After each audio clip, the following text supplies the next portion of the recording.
It was a bright afternoon in a small town on the edge of the desert, where the air was still and the roads were empty.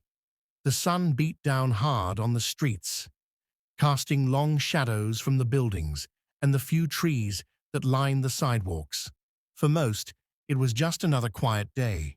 But for Sarah, a 12-year-old girl with dark brown eyes and a bright smile, the day was about to change forever. Sarah was walking home from school, her backpack bouncing lightly on her shoulders. She had always been a curious, independent child, traits she had inherited from her father, Jack. Jack had been a Navy SEAL for over 20 years, serving in some of the most dangerous parts of the world. But now, retired and living a peaceful life in this quiet town, he had become a father who spent his days teaching his daughter how to be strong, resilient, and confident in herself. Today, however, as Sarah made her way down the sidewalk, she felt a strange unease creeping in. The hairs on the back of her neck stood up as a motorcycle engine roared in the distance. She looked up to see a group of bikers, their black leather jackets and tattoos unmistakable. They rode in slow circles around her, their presence unnerving and hostile. "Hey, sweetheart," one of the bikers yelled out, a large man with a scruffy beard and a leering grin. The others chuckled, but Sarah didn't respond. She picked up her pace, her heart racing. She knew better than to engage with strangers like this, especially ones that didn't seem to have good intentions. But they weren't about to let her go that easily. Before Sarah could reach the corner, one of the bikers cut her off, pulling his motorcycle to a halt in front of her. Another biker, this one younger and more aggressive-looking, jumped off his bike and grabbed her arm, pulling her towards him. "Where do you think you're going, little girl?" the biker sneered, tightening his grip. Sarah gasped, struggling to break free, but the biker was stronger. Panic set in as she realized she was surrounded. The bikers had closed in on her, blocking any escape route. She tried to scream, but a hand clamped over her mouth before the sound could escape. "Shut up," the biker hissed, his breath foul in her ear. He yanked her off the ground, dragging her towards one of the motorcycles. Her feet scraped against the pavement as she kicked and fought to get away, but it was no use. They were much stronger than she was. "Get her on the bike," another biker ordered, his voice gruff and commanding. The bikers, laughing among themselves, shoved Sarah onto the back of the motorcycle.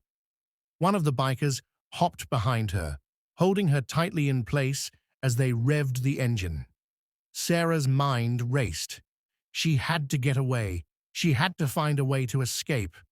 But the bikers weren't giving her a chance. They quickly sped off, leaving the quiet streets of the town behind.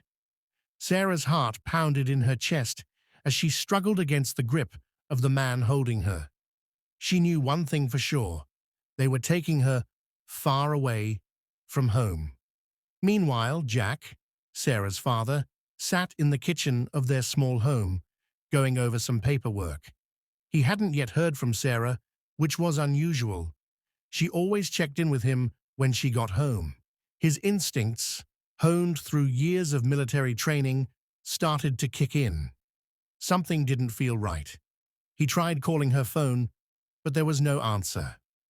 Growing more concerned, Jack grabbed his jacket and headed out the door, his mind already shifting to what he would do if something had happened to his daughter.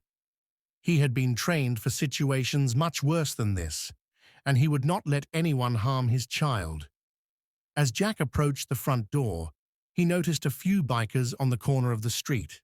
They were the same ones he'd seen earlier that day, hanging around the diner, their loud engines and crude comments marking their presence. He didn't trust them. There was something about them that felt off. Jack's mind was already racing as he called a close friend, a fellow veteran, for help. "Something's happened to Sarah.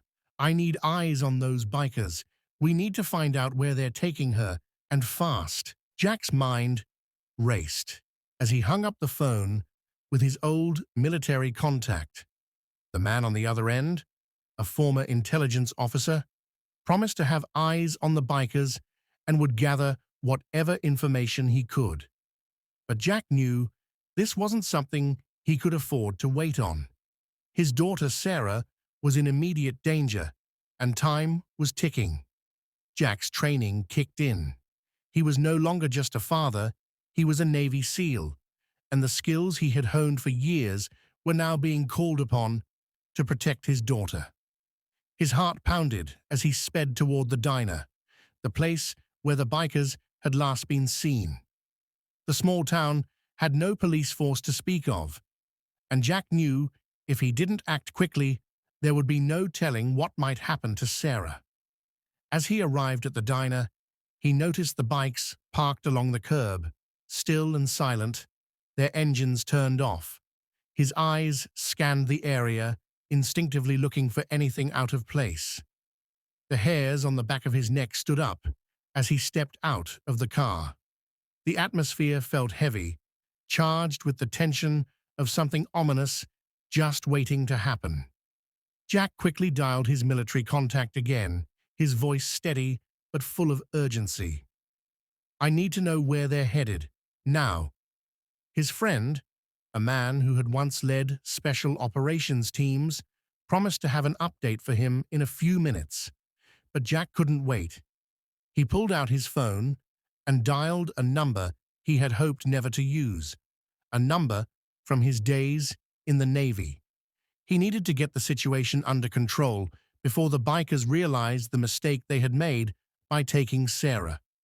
Minutes felt like hours as Jack stood on the quiet street, his mind replaying the last moments he spent with his daughter that morning.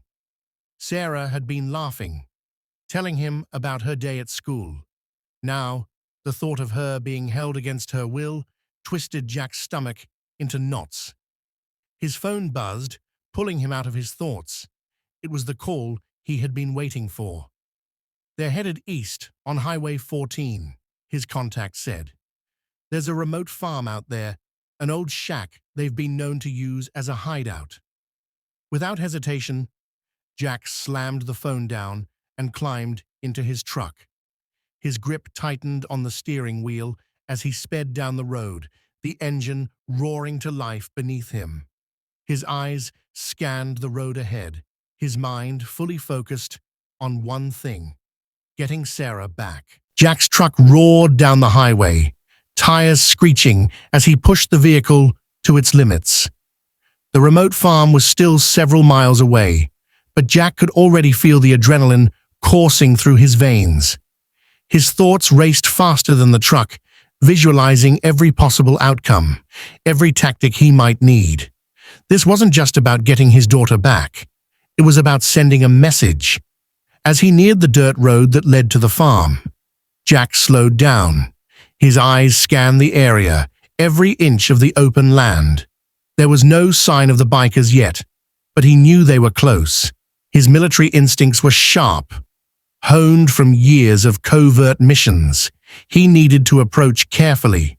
Too much noise, and the element of surprise would be lost. He parked the truck a few hundred yards away, making sure to keep his distance and avoid being seen.